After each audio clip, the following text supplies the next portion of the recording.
Bueno, familia, Dios les bendiga a todos. Bienvenidos a nuestro encuentro del día de hoy en nuestro estudio virtual del Evangelio de Juan. Estamos entonces hoy llegando al capítulo 4.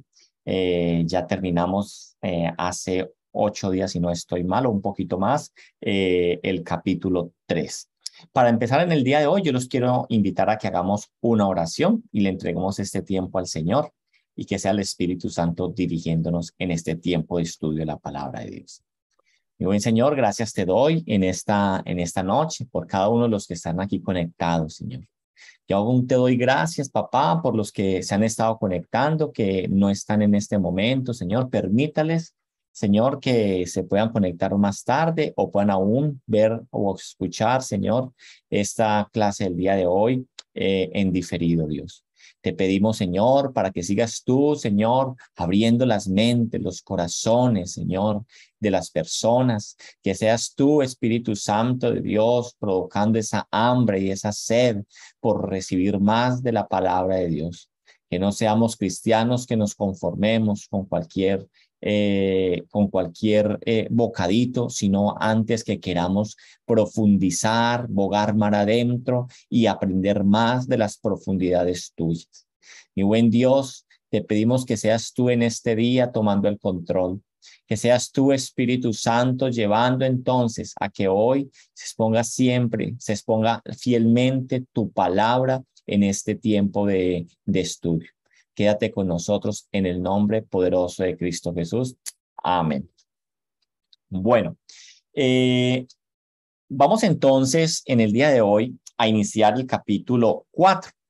Pero como hemos hablado en otras ocasiones, tenemos que entender que esta división de capítulos y versículos de la Biblia se hace muy posterior a la escritura original de los evangelios, como para organizarnos, como para orientarnos, para saber a dónde ir. Sabemos que entonces es algo que va de recorrido y siempre tiene un hilo conductor. Muchas veces cuando se parten los capítulos, ¿cierto? Que termina el capítulo 3, capítulo 4, creemos que estamos empezando una cosa completamente diferente, como si estuviéramos arrancando un libro totalmente diferente, pero tenemos que entender que el evangelista tiene un hilo conductor y siempre tiene un objetivo con lo que está escribiendo. Juan nos está trayendo entonces testimonios que nos van a ayudar a nosotros al lector lo quiere llevar a que reconozcan de que Cristo es el Mesías, el enviado de Dios, el que da salvación y que solamente a través de él podemos recibir la vida eterna. Así que para iniciar en este día, yo quiero que de pronto retomemos cómo estuvimos nosotros cerrando la última sesión, ya que nos sirve como base o nos hace una buena base para que encadenemos esta enseñanza al hilo que hemos venido tratando desde el capítulo 1. Recordemos que la clase pasada finalizamos con una reflexión final que estaba haciendo el apóstol Juan de lo que hasta aquí se había narrado en torno al inicio del ministerio del Señor Jesús. Y eso es lo que leímos en los versículos en el capítulo 3, del 31 al 36. Entonces, es una reflexión en torno al inicio del ministerio de Jesús. Yo la voy a leer como para que la recordemos un poco. Y dice a partir del versículo 31 del capítulo 3, el que de arriba viene es sobre todos. El que es de la tierra es terrenal y cosas terrenales habla. El que viene del cielo es sobre todos y lo que vio y oyó, esto testifica. Y nadie recibe su testimonio. El que recibe su testimonio, este atestigua que Dios es veraz, porque el que Dios envió, las palabras de Dios habla, pues Dios no da el Espíritu por medida. El Padre ama al Hijo y todas las cosas ha entregado en su mano.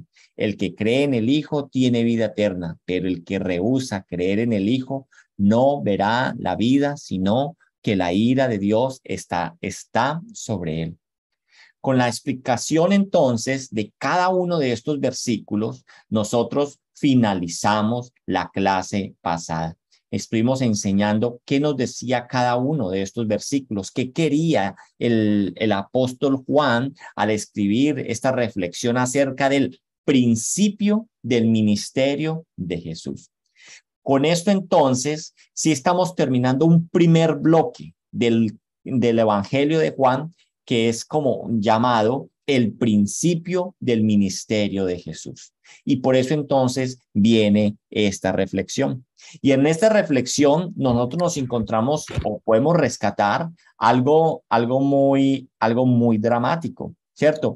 Y es que de esta reflexión que está haciendo el apóstol Juan hasta aquí ha narrado que las personas, ¿cierto?, no quieren recibir el mensaje de Dios, o que hay personas que están supuestamente creyendo, pero el Señor Jesús no se fía de ellos porque conoce sus corazones. Así que las personas de las que hemos hablado, muchas de las personas que hemos hablado aquí, son personas que están tan perdidas, tan nubladas, tan ciegas, tan incapacitados por su propia naturaleza, que rechazan el testimonio de Jesús por solamente tener ellos una percepción diferente o creer en sus mentes o tener una opinión diferente. Tenemos que recordar cómo terminaba este capítulo 3. Él no viene a hablar de algo que suponía que era así. Él vino a esta tierra a hablar de algo que él cree que es así. Y el mensaje es que Jesús mismo bajó del cielo y que él sabe lo que está hablando porque él bajó del cielo. Así que esto nos lleva a que nosotros entendamos de que Jesús es un testigo directo, ¿cierto?, del plan maravilloso de salvación. Y eso nos debe quedar a nosotros claro, porque el versículo 32 nos decía, y lo que vio y oyó, eso testifica. O sea, un testigo directo, un testigo ocular y auditivo. Pero la desgracia entonces, en esta gran conclusión de la que hablaba el apóstol Juan, hasta aquí es que nadie recibe su testimonio. Y hablábamos que esta palabra, nadie recibe su testimonio. Juan está utilizando una expresión hiperbólica al hablar y está diciendo no que nadie, sino que la gran mayoría de las personas rechazan las palabras que Jesús estaba dando, las palabras que Jesús estaba enseñando. Ahora entonces, de esta conclusión triste que hablamos, que estamos narrando, que nos está sirviendo como conector a lo que vamos a ver hoy, nos habla entonces que esta conclusión de que la gran mayoría no recibía el testimonio de Jesús, con que el apóstol entonces está cerrando hasta el capítulo 3, pasamos a un bloque maravilloso. Así que usted si está escribiendo, usted si está llevando notas, debe entender que aquí se acaba ese bloque del inicio del misterio de Jesús. Y ahora vamos a pasar a un bloque que es maravilloso, que nos va a ocupar varias sesiones y este bloque nos va a mostrar a nosotros cómo otros sí aceptaron las palabras que Jesús estaba enseñando o las palabras que Jesús estaba predicando. Por eso entonces vamos a iniciar en este día de hoy con el capítulo 4. Y dice en el capítulo 4, en el versículo 1 al 3, en versículo 1 al 3, cuando pues el Señor entendió que los fariseos habían oído decir, Jesús hace y bautiza más discípulos que Juan, aunque Jesús no bautizaba, sino sus discípulos, salió de Judea y se fue se fue otra vez a Galilea. También lo vimos hace dos sesiones, que estas enseñanzas, en las últimas enseñanzas que tuvimos, que vimos cómo el famoso ministerio de Juan el Bautista, ¿cierto?, empezaba a menguar. Pues muchos ya no iban a Juan el Bautista, sino que venían a Jesús. Y también vimos en aquella ocasión la maravillosa enseñanza que Juan el Bautista nos estaba dando con la respuesta que le daba a sus discípulos, y era una enseñanza de humildad, de cómo el Bautista enseñaba a sus discípulos que era necesario que él menguara para que él saliera de escena y el ministerio de Jesucristo creciera para que tuviera toda la importancia. Ahora entonces, esta fama de la cual estaba entonces ahorita tomando Jesús, tomando un papel tan protagónico en lo que estaba pasando en aquellos días, esta fama que empezaba a extenderse en torno al Señor Jesucristo, no vendría sin una gran preocupación de parte de todos aquellos religiosos de la nación judía. Porque recordemos, al inicio del Evangelio, en el capítulo 1, que cuando Juan bautizaba en el Jordán, cuando Juan así estaba anunciando que después de él vendría uno, su ministerio estaba en pleno furor y muchos de Jerusalén, de Samaria y de las regiones contiguas iban a ser bautizados o a escuchar el mensaje que Juan les estaba dando. Y fue esto entonces precisamente lo que llevó a que el Sanedrín enviara una delegación para interrogar a Juan el Bautista, preguntándole que qué derecho él tenía en bautizar o que por qué lo estaba realizando. Así que entonces en estos 3 versículos que ya los habíamos hablado en la vez pasada, ahora lo que nos enseña el apóstol Juan, el escritor de este evangelio, es que el Señor Jesús quería por ahora, ¿cierto? Por ahora, en ese momento de su ministerio, evitar el conflicto directo con estos personajes. Leamos nuevamente lo que dice el versículo, los versículos. Dice, cuando pues el Señor entendió que los fariseos habían oído decir, Jesús hace y bautiza más discípulos que Juan, pasémonos al 3, salió de Judea y se fue otra vez a Galilea. Así que entonces aquí, por eso el evangelista lo que quiere denotar en estos versículos es que Jesús o el ministerio de Jesús por el momento está evitando el conflicto directo con estos personajes y por eso él decide salir de Judea e irse nuevamente a la Galilea. Algo importante, ¿cierto? Hay una frase que se repite constantemente en el desarrollo del Evangelio de Juan y es esta. Es, por ejemplo, si vamos al capítulo 7, en el versículo 30, dice, entonces procuraban prenderle, pero ninguno le echó mano, porque aún no había llegado la hora. En el Evangelio de Juan muchas veces se repite esto, porque aún no había llegado la hora. Vámonos al capítulo 8, versículo 20. Y ya les voy a decir por qué les estoy hablando esto. Estas palabras habló Jesús en el lugar de las ofrendas, enseñando en el templo, y nadie le prendió porque aún no había llegado la hora. Así que entonces todavía no era la hora de consumar su ministerio, de enfrentarse directamente con el núcleo de los jefes religiosos de la nación judía, que luego lo vamos a estudiar más adelante. Esa hora llegaría y el evangelista Lucas así nos lo expresa y nos lo relata. Si usted y yo vamos a Lucas 9, en el versículo 51, cuando Lucas nos dice, cuando se cumplió el tiempo en el que había de ser recibido arriba, afirmó su rostro para ir a Jerusalén. O sea, ya no salía de Judea, sino que antes entraba a Jerusalén, que donde estaba la capital. Pero no era entonces el momento y por eso nos está diciendo aquí el evangelista de que él salió de Judea y se fue a Galilea, porque el Señor entendía que no era el momento y por eso prefirió salir e irse, como lo dice el versículo 3, salir de Judea, salió de Judea.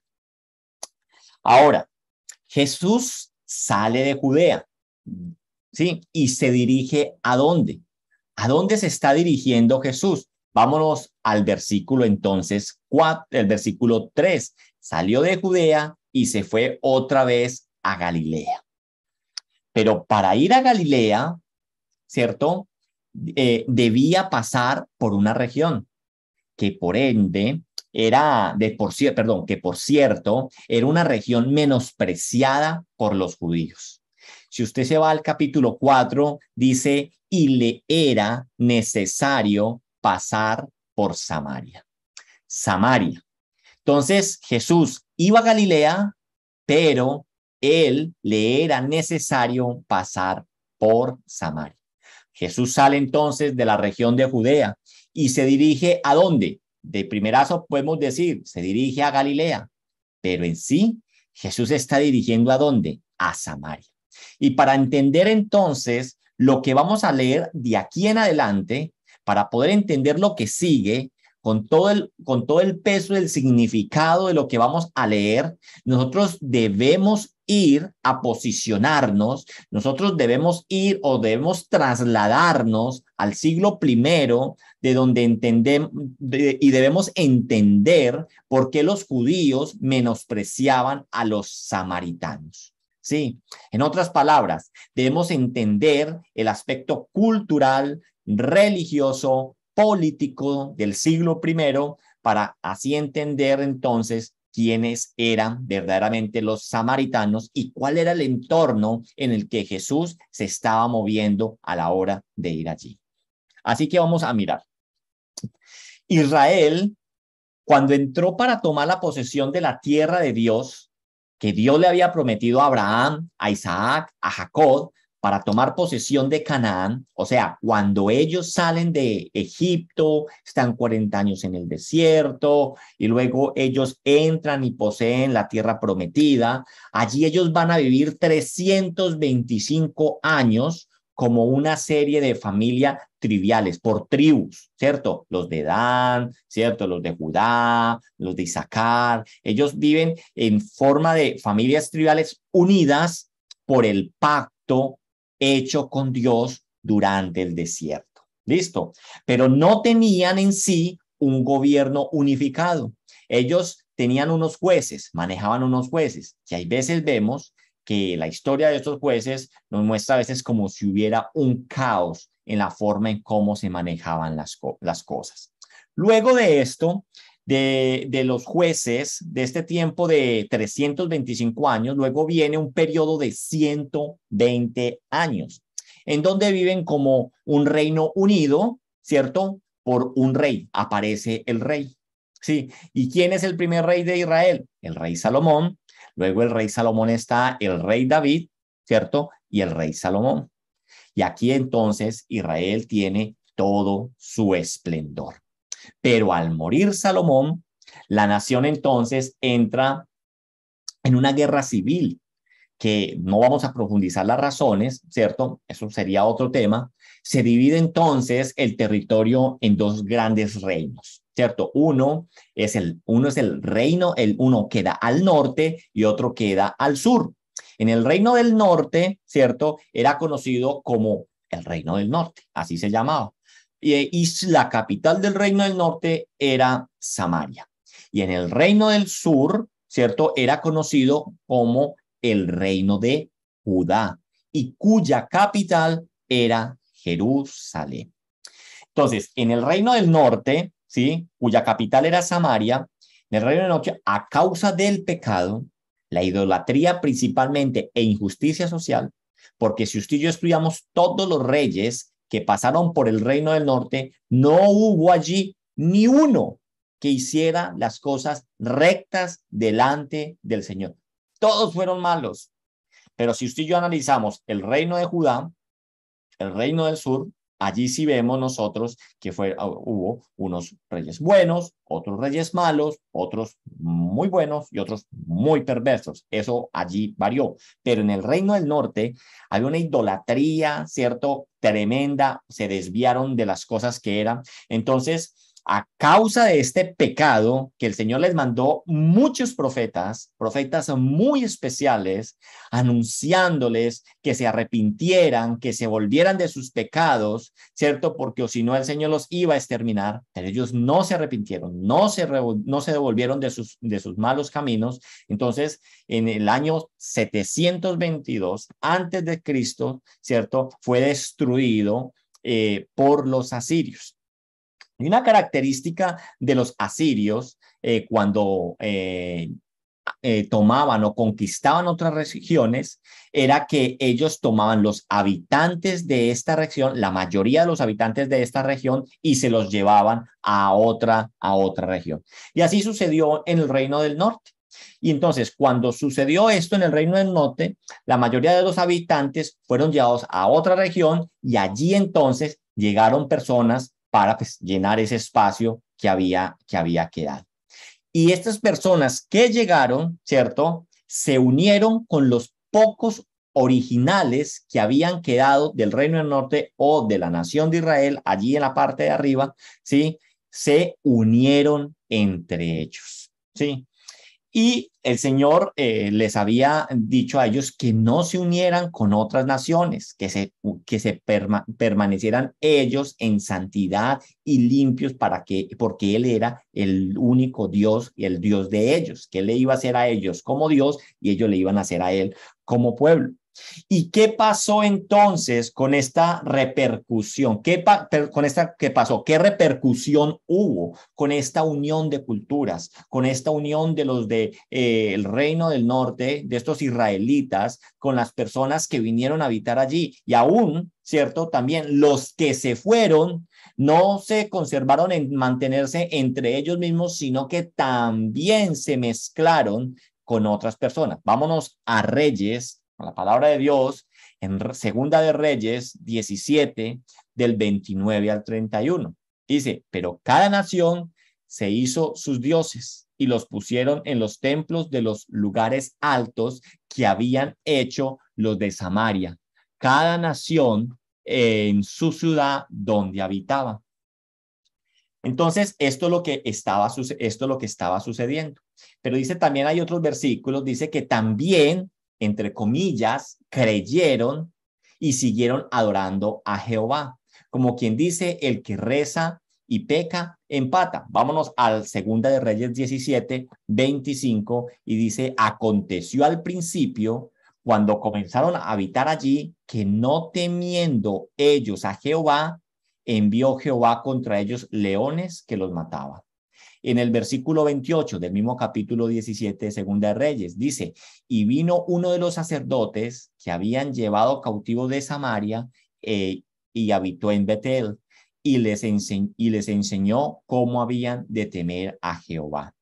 Vámonos a Segunda de Reyes 17, 32 y 33. Y dice, temían a Jehová e hicieron del bajo pueblo sacerdotes de los lugares altos que sacrificaban para ellos en los templos de los lugares altos.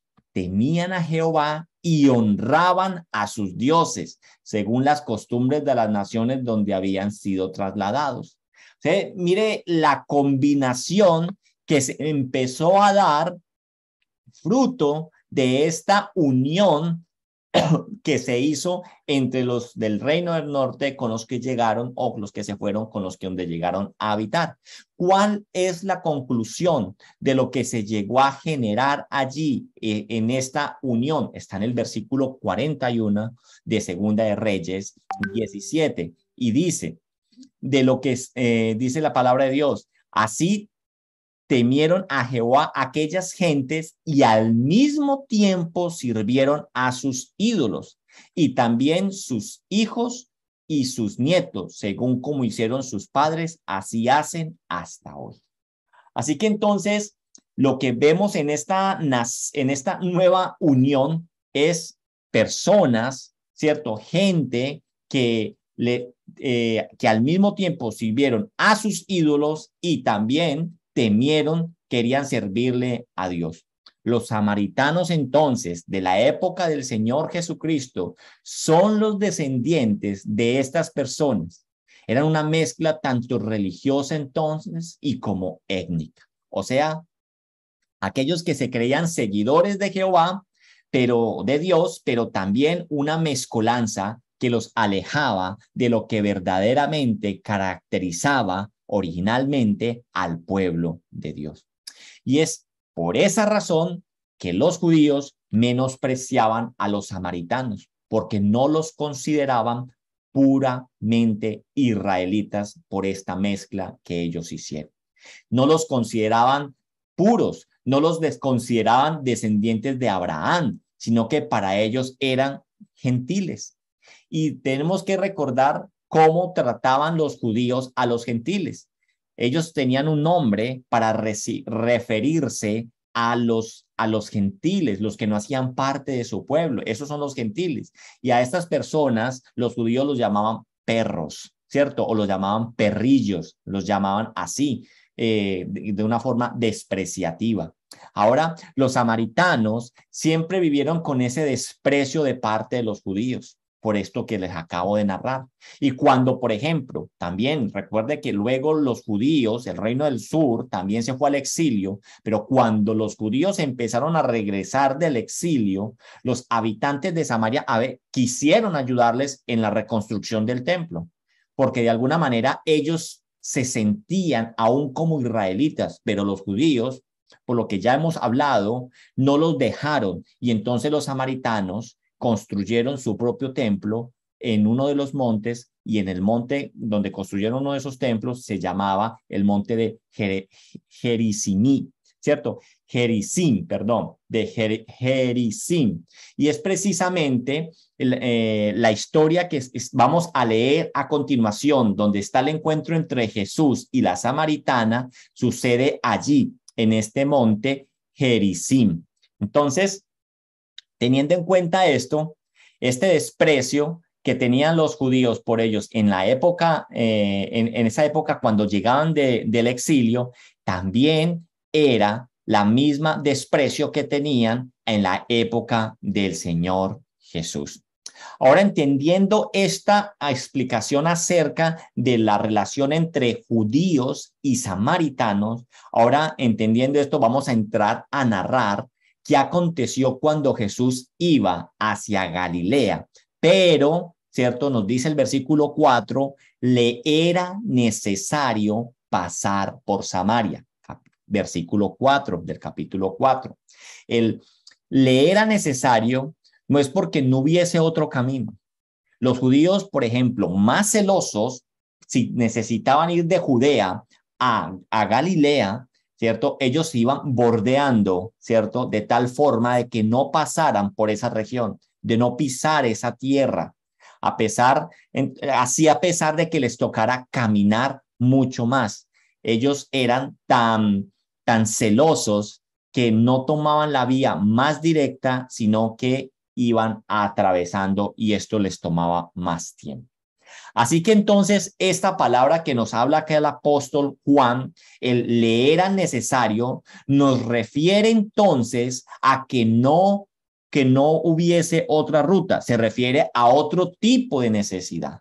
No se está refiriendo, era que no había nadie, entonces le tocó pasar por ahí. No, él está hablando, él quiere enfatizar, ¿cierto? Y se refiere a otro tipo de necesidad. Eso es como cuando uno dice, voy para la casa, pero me es necesario pasar por el supermercado. Sí, usted tiene una necesidad de entrar al supermercado, a comprar leche, a comprar huevos, a comprar cualquier cosa. Entonces, aquí lo que está diciendo, le era necesario, se está refiriendo a una necesidad. Y acá entonces es una de las enseñanzas de este día. Una necesidad que ya estaba decretada desde la eternidad. Una necesidad que era un encuentro, era una entrevista, era una visita, era un llamado, era un milagro. Jesús debía de pasar por allí porque necesitaba encontrarse con alguien. Y por eso vamos a leer los versículos 5 y 6 del capítulo 4 de Juan. Vino pues a una ciudad de Samaria llamada Sicar, junto a la heredad de Jacob, que Jacob dio a su hijo José, y estaba allí el pozo de Jacob. Entonces Jesús, cansado del camino, se sentó así junto al pozo. Era como la hora sexta. Aquí entonces, al leer estos versículos, estos dos versículos, aquí vamos a rescatar varios aspectos que tenemos que tocar. Y el primero es con respecto a la heredad, que nos habla en el primer versículo, el territorio. Este territorio de Samaria estaba entonces principalmente compuesto por territorio que le correspondía a los hijos de José. ¿Quiénes eran los hijos de José? Efraín y Manasés. Jacob, quien como sabemos nosotros, cuando leemos la palabra de Dios, nos damos cuenta que Jacob amaba mucho a José, más que a sus otros hijos, y ya le había entregado este territorio aún antes de que se tomara la tierra. Esto entonces, ¿por qué es importante rescatar este aspecto con respecto al territorio? Esto es importante porque para los samaritanos, este pozo que estaba en la tierra, en esa tierra y que había sido construido por el mismo Jacob, no era un pozo común, era un lugar sagrado para ellos. Y debemos de entender por qué era un lugar sagrado para ellos. Entendamos al menosprecio que les tenían los judíos a los samaritanos, ¿cierto? Estos lugares para ellos eran de gran valor en su necesidad de sentirse parte del pueblo, que descendían de Abraham, de Isaac y de Jacob. Por eso le dan una gran relevancia a este lugar y lo colocan como un lugar sagrado porque era un pozo de su padre Jacob. Recuerde que ahorita hablamos que para los judíos, los samaritanos no descendían, no eran puros, no descendían de Abraham, Isaac y Jacob y eran unos perros, ¿cierto? Ahora, otro aspecto que tenemos que rescatar de estos dos versículos es que nos dice en el último versículo, ¿cierto? Dice, Jesús estaba cansado de caminar. Casi siempre entonces los viajes que emprendían los judíos lo hacían a la salida del sol, más o menos a las 6 de la mañana. Y desde que comienza entonces, desde las 6 empiezan a correr las horas, ¿cierto? Las 6, eso lo vimos también la vez pasada, las 6 es la hora, por decirlo así, 0, las 7 es la hora primera, ¿cierto? Entonces, desde ese momento los judíos empiezan a caminar y aquí podemos decir que el Señor ya llevaba 6 horas de viaje, porque decía que era la hora sexta. Entonces, el Señor estaba tan cansado, tan rendido, que cuando nosotros leemos el pasaje bíblico, él ya llevaba caminando seis horas en su camino a Galilea, pero que es de su camino hasta acá, hasta Samaria. Y cuando dice la palabra de Dios, se sentó así, literalmente está diciendo, se desplomó, sentándose sobre el pozo de Jacob. El Señor entonces, el punto que hay que rescatar acá es de que el Señor estaba cansado. Y aquí es bueno recordar que el apóstol Pablo, perdón, se me pegó el apóstol Pablo, el apóstol Juan, ¿sí? El apóstol Juan nos enseña que Jesús era un hombre, ¿cierto? De que Jesús era un hombre que se cansaba, de que Jesús era un hombre que lloraba, que reía, que comía, ¿cierto? Él nos está haciendo ese énfasis, pero también el apóstol Juan nos enfatiza, como ninguno en la palabra de Dios, también acerca de la deidad de Jesús. Donde nos dice desde el primer versículo de capítulo 1, dice el verbo, el principio era el verbo y el verbo era con Dios y el verbo era Dios. Y luego en el versículo 14 dice y el verbo encarnó y habitó entre nosotros, que es Jesús. Entonces Juan nos muestra a Jesús en sus dos facetas de deidad, pero también nos muestra a Jesús como el hombre que se cansa, el hombre que tiene hambre, que llora, que tiene sed, que se reía, que dormía. Un hombre entonces que aquí es lo importante, entender esa faceta que nos está mostrando el evangelista Juan, un hombre que sintió todo, que nos entiende, que entiende las aflicciones de la humanidad, que sabe lo que usted y yo sentimos, que sabe lo que usted y yo vivimos. Si usted y yo no vamos a Hebreos 4, al versículo 15, dice, porque no tenemos un sumo sacerdote que no pueda compadecerse de nuestras debilidades, sino uno que fue tentado en todo según nuestra semejanza, pero sin pecado. Jesús nos entiende, Jesús se compadece de nosotros, porque Jesús fue hombre, porque Jesús sufrió y sintió todas esas tentaciones, pero dice el versículo, pero no fue tentado. Sí. Así que Jesús era un hombre que estaba cansado y se quedó allí sentado solo mientras sus discípulos iban a la ciudad a comprar algo de comer. Peguémonos un brinquito al versículo 8. Dice, pues sus discípulos habían ido a la ciudad a comprar de comer. Pero él se había quedado entonces allí solo. No solo porque estaba cansado del viaje, sino porque tenía una cita destinada desde la eternidad. Ese día, una mujer samaritana tenía una cita con el Señor. ¿Y sabe qué es lo mejor de todo? Ella no lo sabía, pero el Señor sí lo sabía, porque ya era una cita que estaba destinada desde la eternidad. Y tenemos que entender que así como a nosotros, cada uno de los creyentes de todas las épocas, ¿cierto? Desde la creación, desde Jesús, ¿cierto? Tienen un día en su calendario de vida, una cita con el Señor, un día que el Señor viene y lo llama. Y así entonces es esa la cita.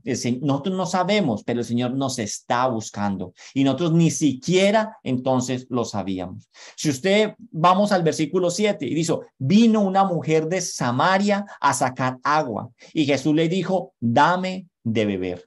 Aquí entonces ya vamos a entrar un poco a esa conversación que empiezan a tener Jesús con la samaritana. Vamos a avanzar un poquito más, pero la segunda parte de este encuentro con la samaritana lo vamos a terminar en nuestra próxima sesión. Dice entonces en el versículo 9, dice, la mujer samaritana le dijo, ¿cómo tú, siendo judío, me pides a mí, me pides de beber, que soy mujer samaritana? Porque judíos y samarios no se tratan entre sí. Ahora, ya entendemos entonces en parte el por qué la sorpresa de la mujer. Cómo una mujer samaritana, un hombre judío, le pide que le dé beber agua, que sacara del pozo para él. Pues si ella era un perrillo, como él, siendo judío, puro, limpio del linaje, le está diciendo a esta samaritana, dame de beber. Pero aquí entonces ya podemos entender, en parte con lo explicado, por qué ella piensa así. Pero hay más circunstancias, hay más circunstancias que nos pueden ampliar la sorpresa de esta mujer a la hora de que Jesús le está pidiendo, dame de beber. Una razón más por la que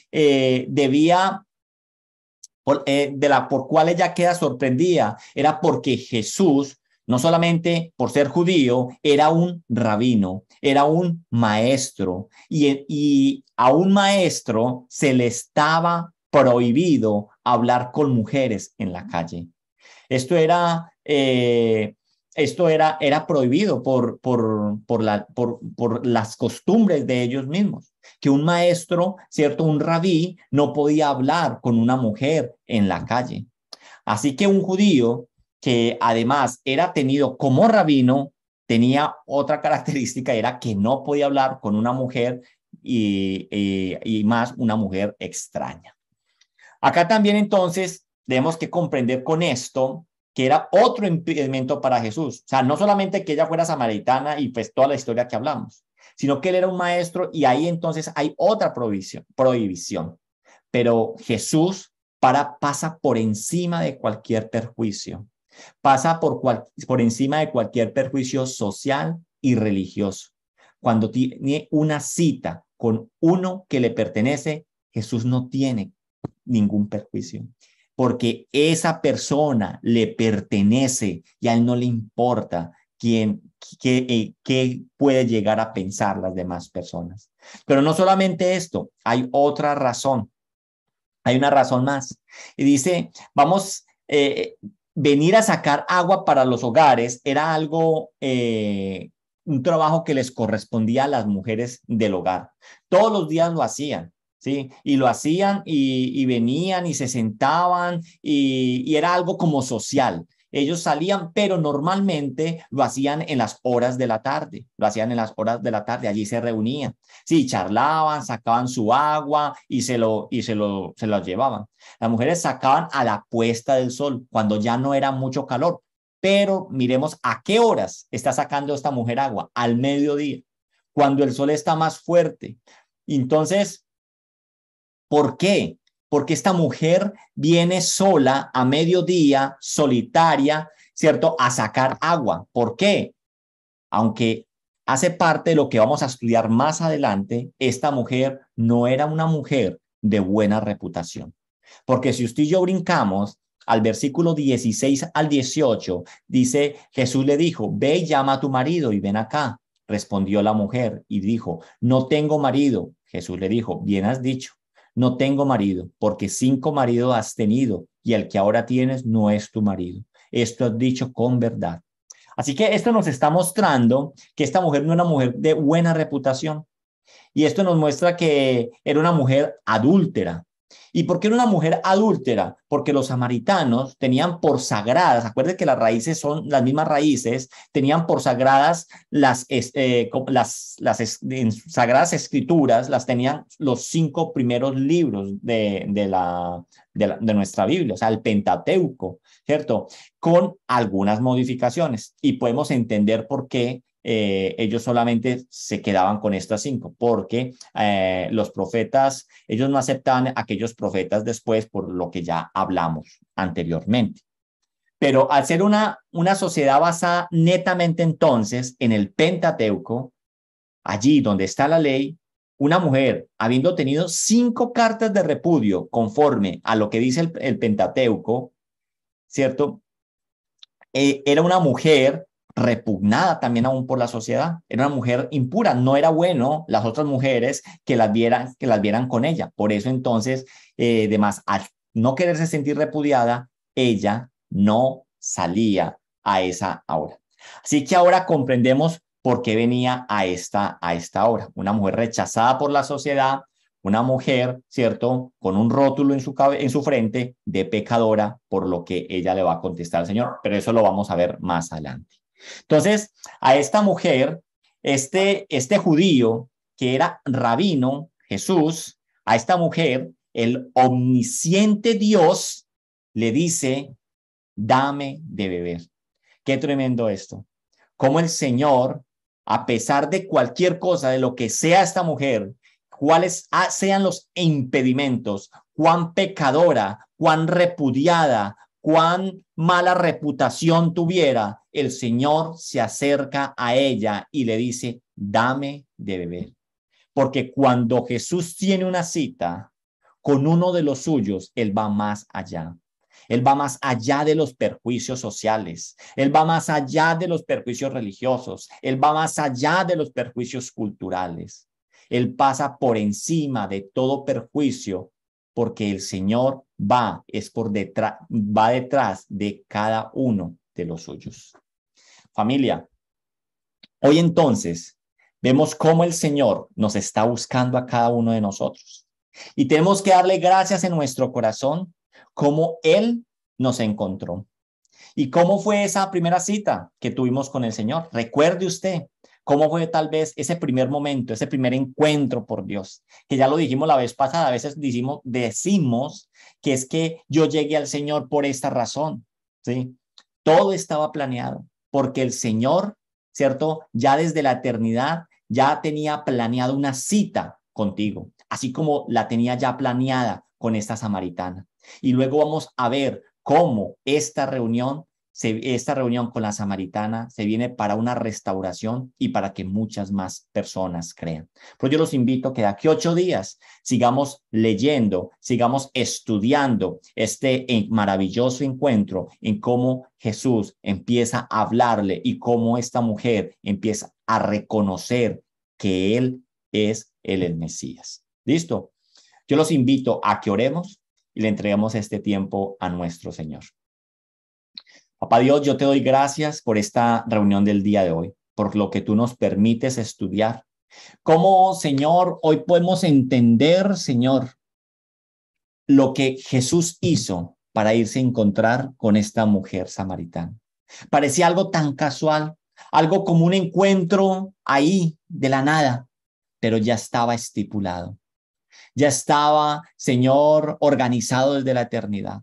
Y asimismo fue ese momento en que tú nos buscaste, porque la palabra de Dios dice que tú nos amaste primero, que, Señor, tú vienes, Señor, a nosotros porque el Padre nos ha entregado en tus manos.